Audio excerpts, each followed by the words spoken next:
A lot of you guys want optimization, and I'm gonna start you guys off with an easy optimization problem. And by easy, I mean it's one that you guys seen already.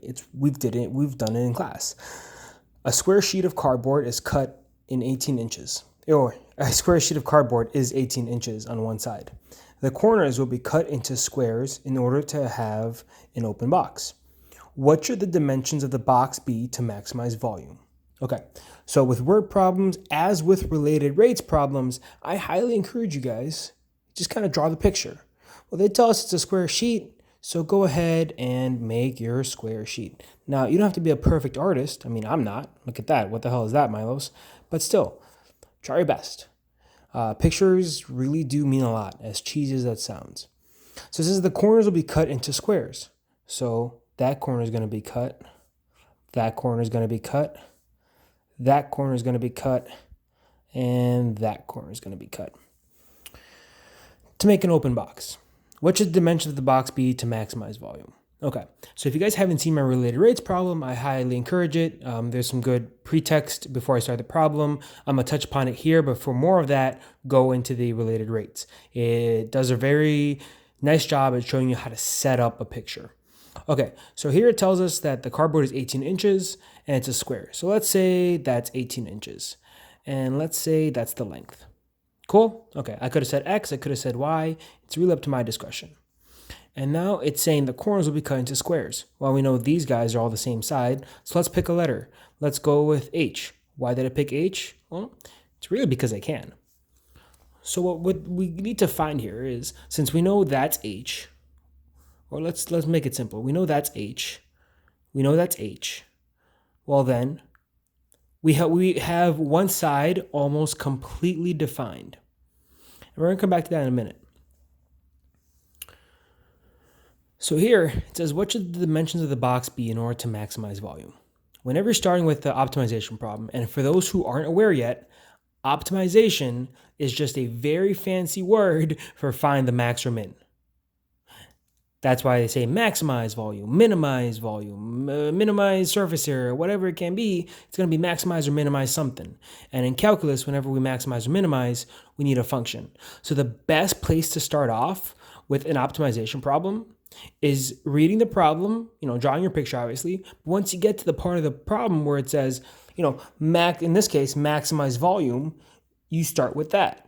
You get a function for whatever you want to maximize or minimize. In this case, it's volume, and in this case, it's gonna be like a square thing, because once we fold it up, it's gonna have this kind of shape. See that? It's gonna have like a square. And then we know the volume of a square is length times width times height. That's a perfect place to start. In this case, we can do some simplification. Since it's a square, we know that whatever the length is, the width is going to be the same. So we can say volume is equal to length squared times h. Cool. Got that out of the way. Now let me point something out to you guys. We started with a function. Volume is a function, and length, width, and height are all variables. Well, what I want to know is whenever we want to find max or min, we have a function and then we just go ahead and we take its derivative, and then we set it equal to 0. That's the standard process. Why aren't we doing that right now? Well, I mean, look, we have length and we have a function, just take its derivative. Okay, I mean, that makes sense here. I made that quick substitution, that length and width are the same. So I just changed the W to an L and I got L squared. That's not that hard. That makes sense. Okay. You can probably buy that. The issue is now volume is a function of length and height.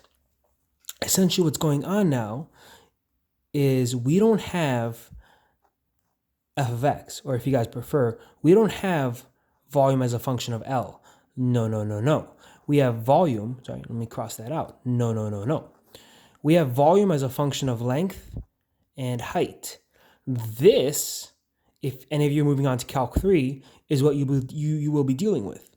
Right now, we don't know how to deal with that. It's not product rule. It's not chain rule. It's not It's not anything you've seen before, because product rule, chain rule, quotient rule, those all involve functions. These are just two variables. It's also important to get those definitions stuck in your head. These are variables, not functions. And you guys don't know how to do that yet. So this is why we have two equations. One, which is the objective. Calc likes using fancy names. They can just... But that's called the objective function, and then the other one's called the constraint. The whole idea of the constraint is we can change it from two variables into one variable. That's why we need a second function. And that's how you know what your next step would be. You find a correlation between L and H and substitute one in the other. Okay, so let's look at it.